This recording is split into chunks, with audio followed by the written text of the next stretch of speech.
thinking about before all of this happened and then during, how integrated did you feel like your business was with your personal life? Because I know some people try to keep them separate and other people, it's just all one and the same because they need that flexibility and adaptability to do what they do. Did that change during that time, or I'm curious?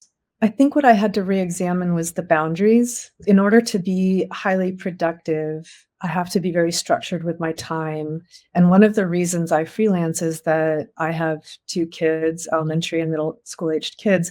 In order for me to be a parent who drops them off and picks them up and does the afternoon activities, like I needed a job that could fit into school hours and then some evening hours. The structure I had relied upon changed. So I had to change with where I was putting time. And then this year, the kids have needed more support, and I've had to be a lot more present for that. I've had to be a lot more flexible with if I get a phone call to pick somebody up from school, like, okay, I'm going to come get you. Whereas before it was like, let's see if we can top it out to the end of the day. And so I'm just having to be a lot more flexible with my chunks of time and the boundaries that I had set before that were pretty inflexible about work and home life have definitely gotten a little more enmeshed.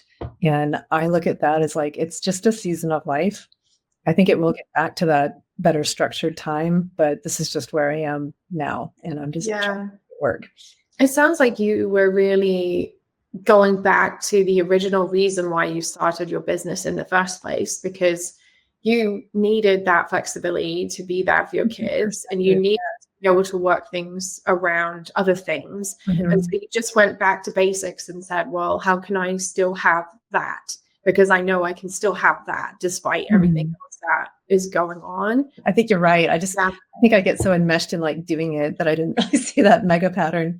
But yeah, no, because that's why I ask very broad questions intentionally, because I know, like, even working with people coming into this program, they all have such different visions of how they want their life to be and reasons why they're doing what they're doing. And so I help them get clearer on like what those things are, because when everything is going crazy, you can come back to that and that will always be true because you've established the business in a way that allows for that. It just works. Like, I think you always have the core essence of your business, regardless of what is happening in your personal life. And it sounds like you put a lot of emphasis on structure and almost like compartmentalization between your work and your personal life. And then that just became not helpful anymore.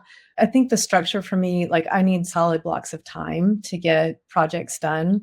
And so that generates a lot of that structure of like, this is my production time. And when there's calls to pick the kids up from school and other stuff that interferes, my time starts getting a lot more splintered. So I like the idea of compartmentalization, but I'm learning to be a lot more flexible with that to still get it done. Exactly. I know when I've been going through rough times and it kind of feels all encompassing in your personal life, but you still have your business and your clients and you don't want to let them down and you don't want your reputation to be affected.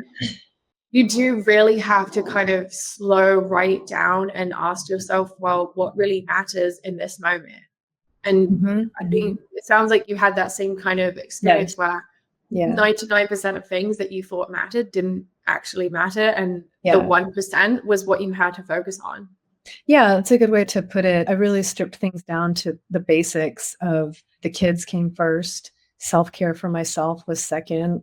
Work was third. Self-care for me in the past, it's always been exercise, like swimming laps, riding my bike, even if it's just walking around the neighborhood where there's pavement and look at the trees and listen to the birds. And to me, that's very grounding, like having that contact with something wild. And so I made it this goal every day to find something wild, even if it was in an urban area.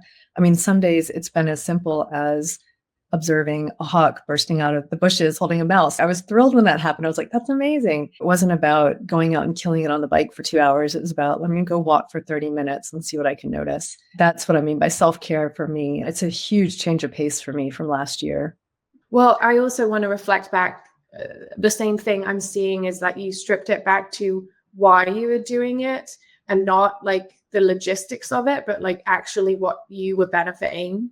And how could you achieve that same benefit through another means? Yeah. Because you knew that it was actually the nature and the movement that was really what you needed. And so then you were able to find that in other ways. In other ways, yeah. That's a good way to put it. I do the same thing. I just kind of ask myself, okay, what is the objective here? Like, what is the actual outcome that I want or need? Mm-hmm.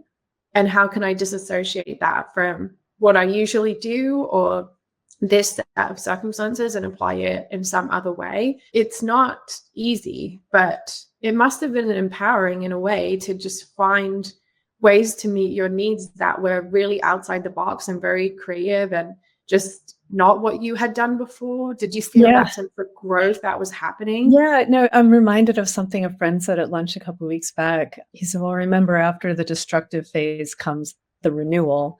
And that landed with me. It's almost like a reframing of goals too. I mean, last year I was very driven with cycling goals. I had financial goals and I was just like crushing all the goals. And then you're forced to step back and it's like, there's a part of me that's like, I'm failing because I didn't reach my financial goal. I'm failing because I didn't reach my cycling goal. I'm failing because I'm not getting the kids out hiking on the weekend. When I slowed down and reframed it, it's like, okay, sometimes we just have to pivot. Maybe the new goal is make sure I'm healthy, make sure the kids are healthy, make sure the bills are getting paid. And maybe I'm not saving, but we're meeting those essential things. And then when you are able and when things are more stable, you can expand it again. I'm reminded of another thing a different friend told me years ago that really stuck with me. I was at the time writing a book and had let some of my freelance projects go because I was focusing on the book. And at the same time, I was starting a family and my writing wasn't where I wanted it to be.